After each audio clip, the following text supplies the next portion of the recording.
понимаешь, проверено интересно. Ну, да, еще фотки интересно.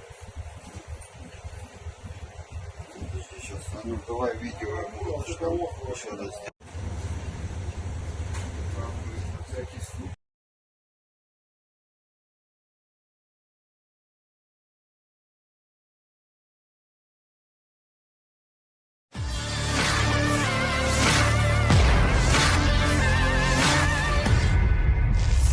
Militer Houthi Yaman kembali menyerang kapal-kapal yang menuju ke wilayah Israel meski telah mendapat ancaman dari Amerika Serikat dan Inggris.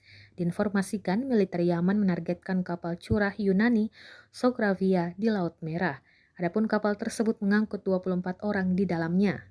Serangan ini dikonfirmasi oleh juru bicara Angkatan Bersenjata Yaman, Yahya Sari, yang mengatakan pasukan Angkatan Laut kelompok Houthi menembakkan beberapa rudal ke kapal berbendera Malta milik Yunani tersebut. Serangan itu dilancarkan setelah awak kapal mengabaikan peringatan dan terus berlayar menuju Israel.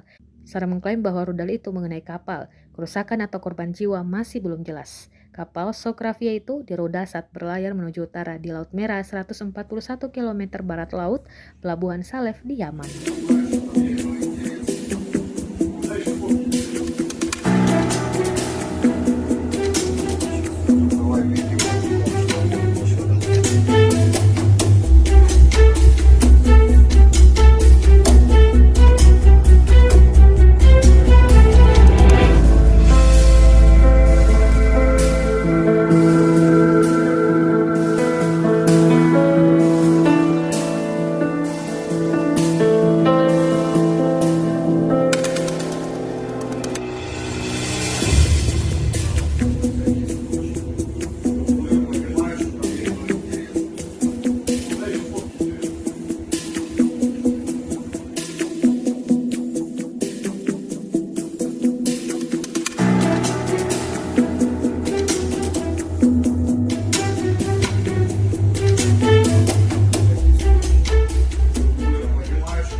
Download Tribun X sekarang, menghadirkan lokal menjadi Indonesia.